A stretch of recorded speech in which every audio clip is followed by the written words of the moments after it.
Yeah, local born and bred, yeah. It's just I'm lazy, I can't be asked to go out to Harlow. If I can't get the bus anywhere, I don't go. But you've done one stand-up gig before, Yeah, haven't you? I've done one official stand-up gig up the creek in Greenwich, which is like the second largest comedy club in London. So yeah, that was an experience, and thought, you know, let's do it in your hometown. That way it's less distance to go when you get slagged off. Yeah, that's true. Should I make the cameraman laugh? Yeah. Sorry, okay. Is it something you want to do? Do you think you'll progress with it and move on? Yeah, if I don't get beaten up first halfway through my career, yeah. Is it is it near the mark? Not tonight. Tonight's won't be near the mark. It was just a case of the fact that you don't know what you're going to get when you do the clubs. Yeah. You can get good audience, you can get bad audience, and obviously this is new to me.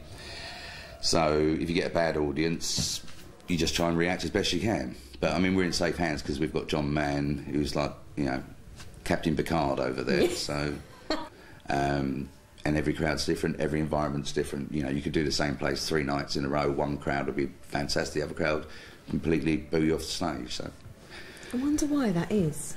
Just people's personalities. Yeah, I mean, humour is a very particular thing. It's like music. You'll get someone who will turn around and say, you know, this is their favourite comedian. I mean, music, this is our favourite musician or artist, and you'll get somebody else who'll completely hate that artist. So it is a very specialised thing. Anyway, it's like football teams, isn't it? You know, you like one more than the other, and you'll generally defend your favourite, and you know, and basically ridicule the other. So. Do you think you need a really thick skin? Yeah, which is why I've got this. Yeah, mine's growing as well. Yeah, well... I think I'll be ready soon. Yeah. I don't think I want to do stand-up, though. But if I ever did, what's your advice to me? Just be prepared to take the good and the bad, and not take it personally. Yeah. That's the thing, not to take it personally. You're going to die on your arse a few times. Even the best comedians will die on their arse a few times, and you'll have good nights. Yeah. You know, you just do it and enjoy it. You know, you've either got it or you haven't, and that's the thing. It's either in your skin to do it or it isn't. So. How did you find out that you were a natural comedian? How did I find out I was a natural comedian? I think it was the nurses laughing when I was born. Was that A nurse or P nurse? Yeah. You see, you've got natural talent already. I'll interview you next. That was a stolen joke from somebody. There is no brand new jokes. Every joke is stolen in some shape or form. Like music. Yeah, you can only use a certain amount of jokes. It's the variation of the joke. You know, at the end of the day, you know, it's a one-liner, it's a story, it's a smutty joke, it's a clean joke, it's an innuendo, and that's, you know, it's just a variation, and it's how you deliver the variation.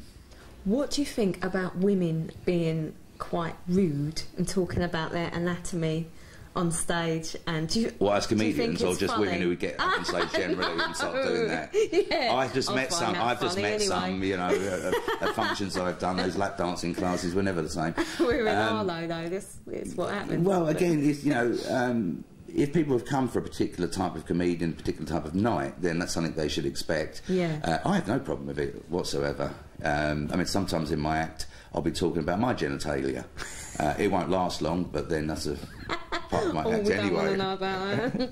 But I sort of think I like the carry-on humour.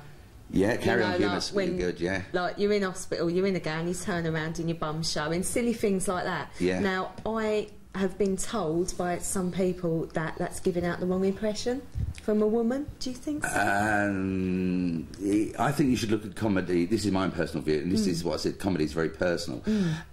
If it's for a laugh and no one gets offended and no one gets affected by it, then I think it's fine. Yeah. It's when you start ridiculing particular people, cultures, and we live in a politically correct world, and comedy is one of the few things that, you know, it's getting to a bit. As long as nobody gets offended by it, but it's the world we live in. People get offended by anything. You know, you walk on the left-hand side of the road, people think you should walk on the right-hand side of the road. You're never going to please all the people all of the time. That's true. And that's what hopefully my act will prove tonight, that this will be one of the times I haven't pleased anybody. I'm really excited to see your act. Do you know, don't get too excited. Oh, right. You know, try and take the cocoa before you go. Okay, thank you. No I worries. bought my slippers and my hot water bowls. That's. I'm normally in my best when people are half asleep because they can't remember whether they enjoyed themselves or not. Yeah. Oh, thank you so much for talking worries, to thank us, you. Frank. No you worries. know Pete as well, don't you, from Harlow TV? Yes, I sold Pete my very first car, the Austin Allegro. What a car that was. Love you, Pete. Love you too, Debbie. Love you the rest of the family. Take care. Miss you already. Thanks, Frank. Thank you so much for talking to us. No worries, thank you. Well done. Thank you. Thanks. Cheers. As it's customary at Square, quite often we try to encourage new talent and local talent just come and do a little bit. So please be extra welcoming. Welcome to the stage, Frank O'Hare.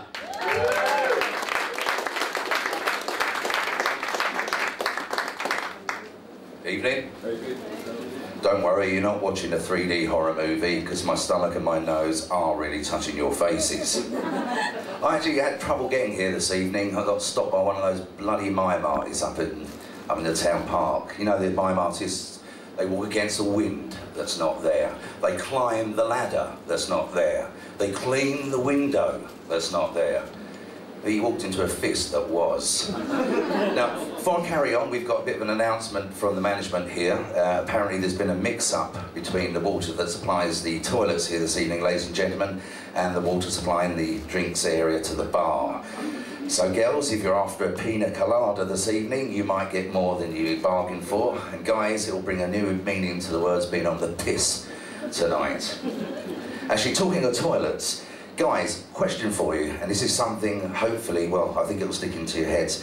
When you go to the toilet in the urinals, ask yourself the question, when you just finished, ask yourself the question this: how many shakes constitutes a wank? I bet you'll be doing that.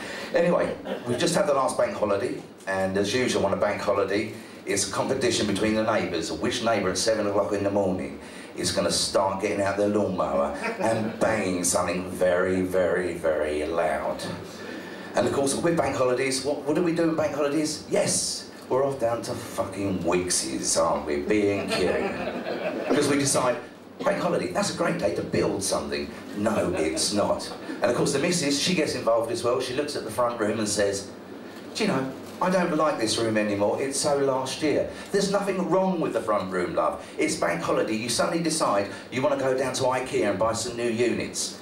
So what do? You go down with her to IKEA and spend all day looking at pine wall units, or if you're posh, oak. Then you decide, I've got to have something to eat. And have you ever noticed there's always a McDonald's near an IKEA? I went to McDonald's once, I said, can I have a Big Mac with none of the crap in the middle? And they gave me 2 buns. Actually, I applied for a job at McDonald's. They said I was underqualified. I said, underqualified? Me? Underqualified? I said, what don't I have enough of? And they said, acne. No, don't worry, I wasn't deterred. Following day, scratched a cheese grater against my face, put some margarine in my hair. Following day, I was senior management. Now, I said to myself, what happens if IKEA and McDonald's was combined to be one shop? You'd have a McDonald's in IKEA and an IKEA in McDonald's. Would you have a 24-hour drive-through IKEA where you couldn't get the breakfast table after 9:30 in the morning? And then, would they ask you when you bought yourself your Big Mac, do you want to make it here or make it when you get home? Because they're very similar, these companies, IKEA and McDonald's. They're both run by a bunch of clowns. Both the packaging tastes a lot better than the product you bought. And more importantly, there's always something missing when you get it home. So you've ordered your pine unit, and then the woman says, it'll be delivered between 12 and 5 on Tuesday. 12 and 5, my fucking arse will it be delivered. I've never met anybody who's had a parcel delivered at 12.